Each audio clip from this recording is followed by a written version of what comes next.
This is the elimination game 3 from the Get Your Game On Store Championship on February 20th. Kala Ghoda was the last legal pack, and we have Steven on the left playing NEH. Hi, Steven. Hello. And we have Ryan on the right playing Hayley. Hi, Ryan. Hi, everyone. All right. Well, Steven, you're playing a Fast Robotics version. Yep, this was a kind of newer adaptation of NEH at the time, since this was more recently after the Most Wanted list hit. So this one has special offer in it and has Explodapaloozas in it, along with team sponsorship. So it just tries to go use that burst economy to go very fast. Nice. And Ryan, your build is kind of unique. It's blackmail with activist support. Yeah, so this is my baby. The deck I call White Girl Blackmail. Essentially, the combo is to use Da Vinci, which allows you to build up advancement or power counters on it, and then use those power counters to install a card at instant speed, to install activist support, which is a relatively unknown card from the spin cycle, which gives you a bad pub at the beginning of the corpse turn, and then sell it to ASOP, and then set up 3 R&D interfaces and do the usual lock without any ice interference. Nice. So Steven's off to a fast start. He's already was able to biotic out an Astro because he saw you didn't have any way to get a clot out. Looks like. Yep. And you guys played, I believe, in the 3rd round. So you guys know. Right? Yeah, you probably know each other's decks pretty well. Yeah, I played. We played earlier in the tournament, like you said, and then I also played against this deck at some other store championships. So I'm familiar with the main game plan of it, and so I'm trying to, just go fast both before clot and also before the blackmail spam gets online and starts R&D locking. Exactly. And meanwhile, I'm just doing the usual draw desperately for combo pieces and try not to totally bankrupt myself. And hopefully he doesn't have. Hope that he doesn't have 3 Astros off the top of his deck. You got a fairly good draw start. You've gotten a Dzor 2 and a quality time that you're looking through right now. Mm-hmm. Yeah, right now I'm sure the piece I'm digging for desperately, even more so than these various caches, is Aesop's Pawn Shop, which is definitely the crux of the deck's economy. Nice. But you do have a self-modifying code, so you at least can stop any fast advance shenanigans. Mm-hmm. Or at least slow it down for a bit until he finds a CVS. Exactly. Looks like you're just checking R&D, doing your due diligence to make sure he's not top decking any more Astros. Yeah, and discarding an activist support, which probably suggests my hand is full of combo pieces but no economy, which is not a good sign. Because I'd only be discarding, the deck only plays 2 activist supports, so I'd only be discarding that one if I already had the other in hand, which is not where I want to see it when I'm already scraping for credits. And it looks like maybe Steven may be trying to do an agenda. Well, it looks like he drew in 2nd card, but you didn't have enough for a clot there because you're not Kate, so. Yep. I do want to ice up R&D kind of as soon as possible, mostly because this deck with no NAPD is super vulnerable to just single accesses off the top. So I want to shut that down, and I know you're likely not going to even run R&D because you want to wait until you can blackmail. Yeah, you don't want to risk running because that turns off the blackmails from that for the future. Mm-hmm. Looks like you did get the ASOPs eventually now. So it's getting close to making that combo. Mm-hmm. And Steven, you have plenty of money because I guess the whole point of the deck is to have your sweeps week, your hedge funds, and the special offer to just get all the money in the world. So I decided to score a Beal here, as he doesn't have enough money to get clot, like you said. and I get to fire team sponsorship to get a Sansan back. I'm not sure about whether this was worth it in the end, because it's nice getting the Sansan back, which is a fairly significant tempo hit to trash. And it's nice being able to score another 2 points while Klot is offline. Mhm. But I think at the end of the day, the Astro counter probably would have been more useful later in the game, as we might be able to see. Yeah. Now, on my side, I'm sure right now I'm trying to decide if I do in fact have the second active support in hand, whether I'm willing to give up one of these SMCs for Da Vinci to just get the bad pub online now, and it looks like in fact I'm going to do just that. Right. Which is an interesting choice because, of course, I just saw him get a Sansan, and some of the builds of this deck at the time are also playing Shipment from Sansan, but Right. I think I'm pretty desperate at this point to get anything going on. It makes sense. Well, I have a clone chip, which I suppose solves that problem. There you go. Right. And you have a little bit of money now, and you're ready to fire off the combo. Mm-hmm.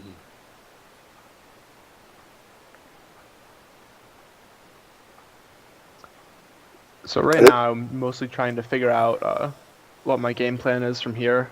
This deck is no Shipment from Sansan deck, although Ryan doesn't actually know that, but it's hard for me to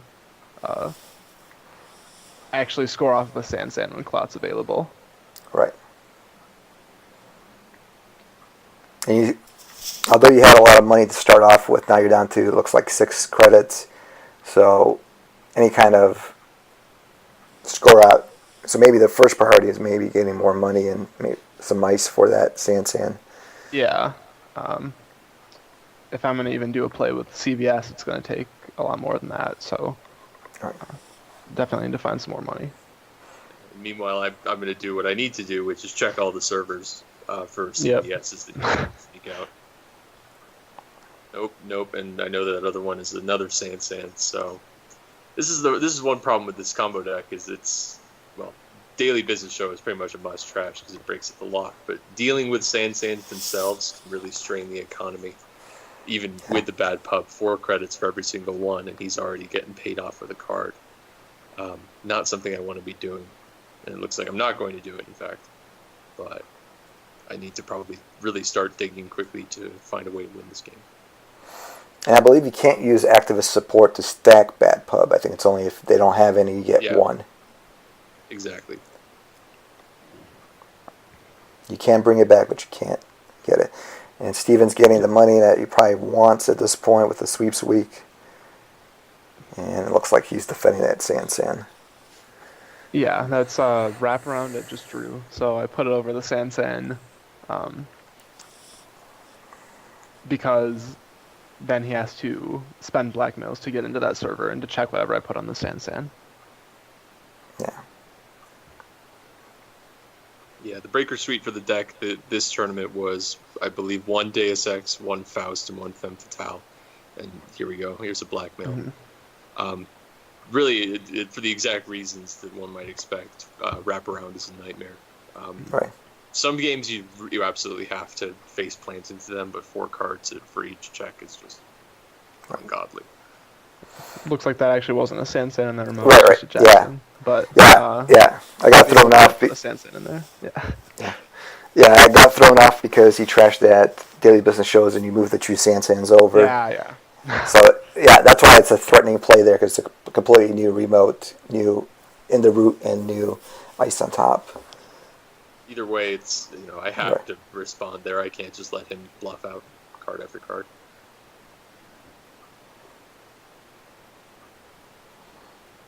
And this is how you play the what's behind this piece of ice game.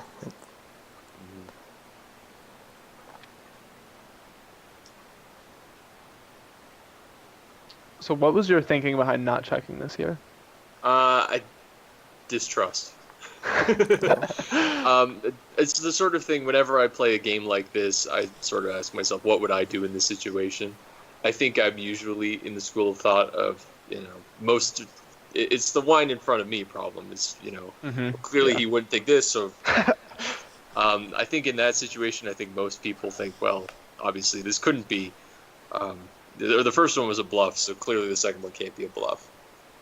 But it's also, with this deck, it plays 3 blackmails, 3 same old things, and 1 levy. So you only get to blackmail 12 times in the entire game. So every blackmail you give over to keeping the opponent honest is potentially a blackmail that you'll never get back, that you need at the end of the game. And it looks like I finally have lost my patience, but I think this is another case of me just getting taken for a ride. It makes it tough. I mean, at least for the first one, I could see as an attempt because you didn't have any blackmails. I don't think in your heap you only had the same old things, but now he definitely knows you can get that blackmail whenever you need it. And I mean, it's not a total lost cause, because taking out a second Jackson is not bad. Right. Jackson's yet another way he can try and deal with an ultimate lock, but yeah, it's still not good.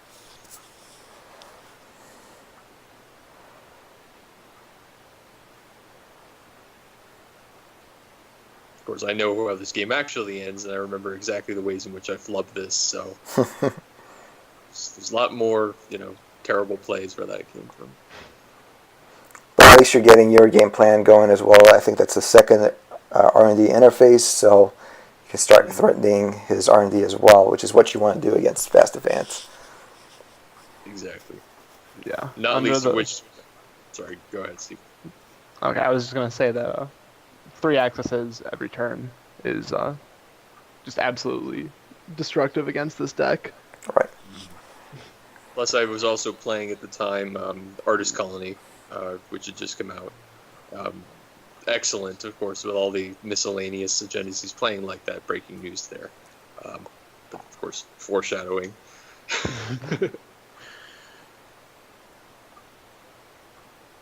I did just draw a CVS off the top here, so I can be looking pretty soon to try to set up a play with Biotic and CVS off the Sand or something like that to force out an Astro through the Clot. Now this is interesting. I think I'm doing a double cash off of my clone chip, which is... Oh no, I see what it is. I had I got a single cash and I sold it then. That's definitely a mistake. Because of the influence limitations of active support, that can only afford to play 2 clone chips, and against a deck where you need Clot over and over again, selling it just for 5 credits is not really the exchange I'm making. Even when, well, I do have a self-modifying code, so I have 1 Clot up, but one thing that I need to fear, or I should have been fearing, is if I draw up to the Clot itself, I no longer have it at instant speed without a clone chip. If I have no programs in my deck anymore to fetch. Right. You do find... There's one Cyberdex Suite. Right. Now, the one other card I definitely should be trashing on the board is that team sponsorship. Simply because if Steve gets an agenda through one means or another, it just sort of turns into this vicious downward spiral, whereby he can keep getting back Cyberdex Virus Suites, and either have to spend blackmails to take them out, or other things. It's just a mess. But I think at this point, I'm just... Probably what I'm thinking right now is I've got him on the back foot, and that I can just money up and slowly work my way to the combo, which is definitely a mistake.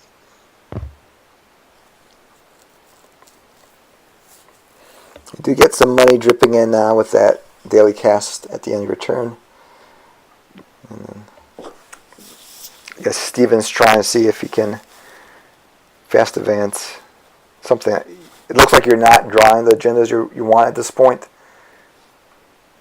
I'm not sure. I don't think I have an Astro I want to score, and I'm also not sure if I have a Biotic at this point where I could even score one. Right. So I have a Beal, an Explosive. Well, you do have the 2 Sands. Put it in the... I mean... Yeah. Yeah, now here I've run into the situation. I've finally drawn the Clot. I'm out of programs in my deck, so I have to install it and give him the chance to purge it. And there we go. Right.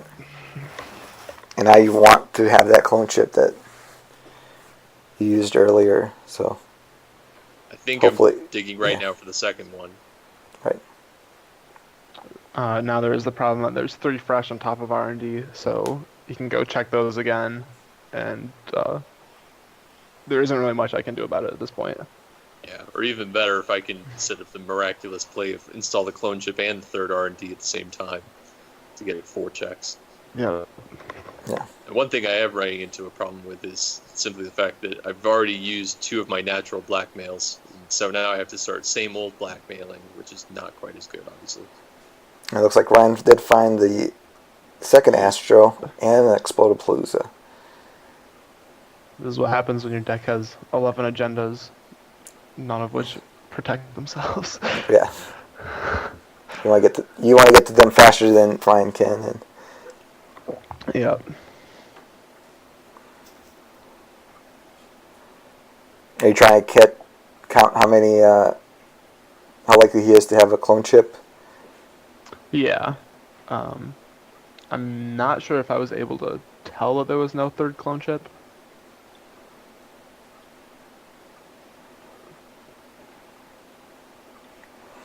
But at this point, unless they're both clone chip and R&D interface, Ryan could use Hayley abilities on your turn to use Artist Colony to grab one or the other and install both. Yeah.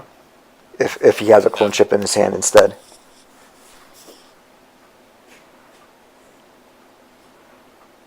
Now, right now, definitely the thing I'm afraid of is he's going to find that third Astro, because setting aside the problem of the team sponsorship, which I'm still adamantly refusing to trash for whatever reason, the only agendas in his deck that I actually actively fear are Astro scripts, because they throw off clotting math and just generally make life miserable.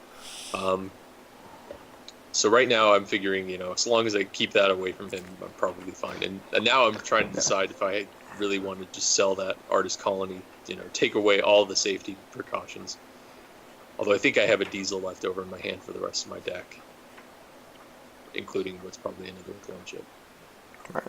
Here I'm trying to decide whether it's worth it to try to score this Beal and hope that he doesn't have a hardware in his deck to get clot with. Because at this point, my view of the game is that it does not look good, because one more agenda wins, and he's going to see fresh cards every turn. Looks like I'm just going to draw instead. Right. And you got 2 cards past his R&D lock because he stole 2 agendas. So you saw that mandatory card that you drew, and then he drew 2 more. So you could have a few more agendas now. Well, here comes the rest of my deck. Well, almost the rest of my deck. I think if I remember correctly, what might have actually happened here is that the clone chip might have been the very bottom card of my deck.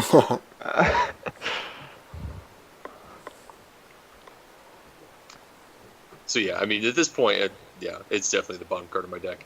At this point, I'm definitely in the driver's seat, provided I don't screw up. And here I'm checking 4 cards for the win.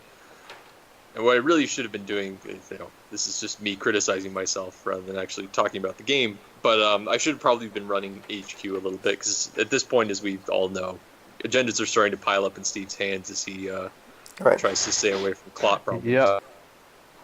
And that was really something that I was kicking myself at the end of the game for not appreciating. The deck was still relatively new back then, and I was still fixing it and dealing with the fact that I was terrible at playing it.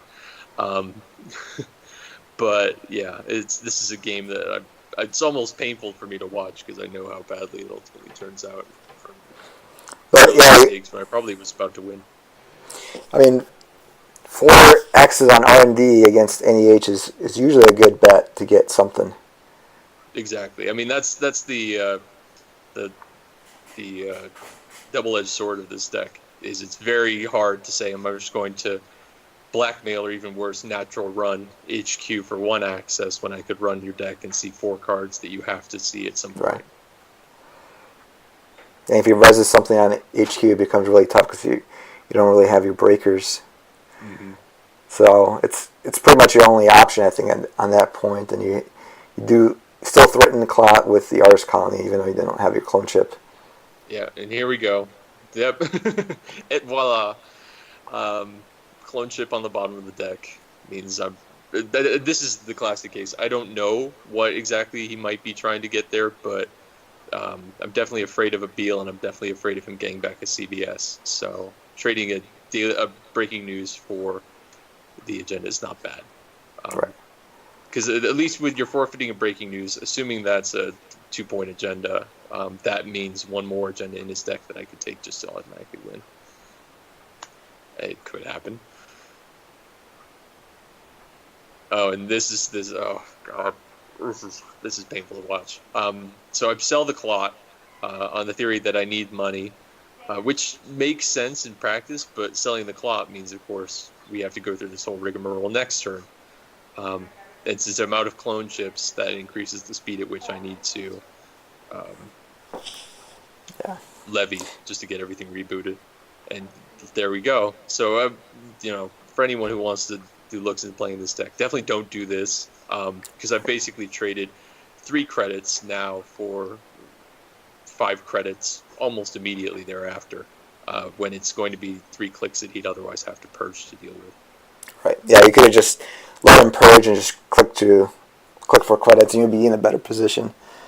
Exactly, and I'm not even in immediate danger of losing.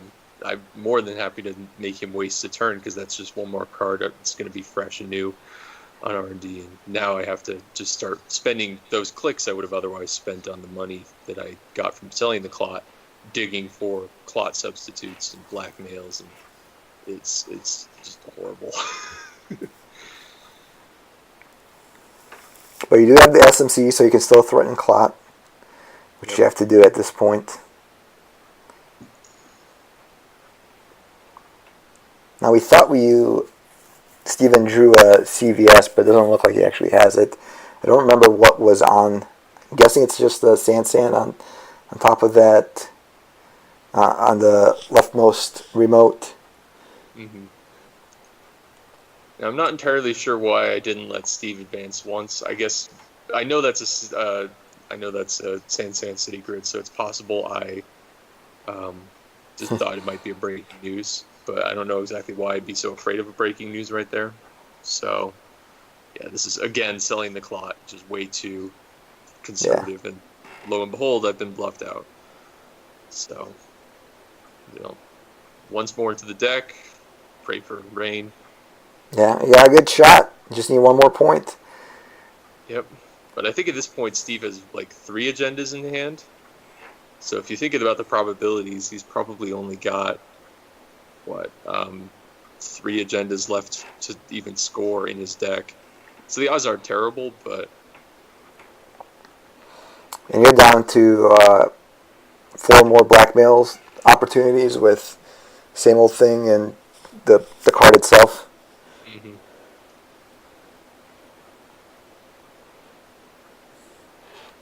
Yeah, I guess my logic here is that, if I'm trading an agenda and a blackmail for one of his agendas, eventually he'll run out of agendas to score. But as you'll see, it doesn't actually work out like that, because I'm not always guaranteed to have a blackmail. Right. In fact, I'm down to only 4 left in my deck between the 2 same old things and 2 blackmails. So yeah, Steve is doing the same math. He's like, eventually he's going to run out of blackmails. Yep. And lo and behold, I have to go get one of my diminishing clone chips. I mean, this is the other thing, is I'm spending an agenda to get a clone chip for something that I already had, on the board. So I'm not even saving any money here. I'm just wasting everyone's time. It actually looks like you might have been changing your mind and not use I did let this one go. Which is probably the right call, because you don't... It's only the 7th point that matters. So I think the reason I changed my mind is I realized I only had 2 credits, so I actually can't get clone chip and blackmail. Or I can't get clone chip and clone chip the clot. Right. So it's pretty moot. And now he's got Cyberdex Virus Suite, which I should probably just take as a sign that I need to punch it, rather than trying to fight over and over again to keep control of him. And this is getting back to this dreaded team sponsorship we were talking about. If I wasn't wasting credits and clicks, I could have trashed that ages ago and not run into the situation where I have to blackmail that server just to keep my clots alive. Right. But now I'm finally awaking to running HQ as a possible option, and there we go. a really serious piece of ice I just can't break with Faust. Yeah, Right. break It's going to be a hard stop there. Yep.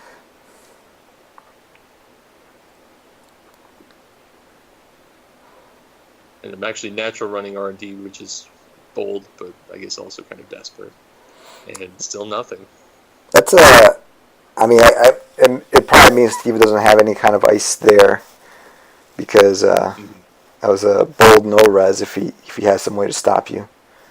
If you had the money for it, but yeah, and there's the fast track. Right. Yeah. Well, it was definitely a close game. So thanks for joining us, and we'll get back to some more elimination games. All right. Thanks. Thanks, Tim. Thanks, Steve.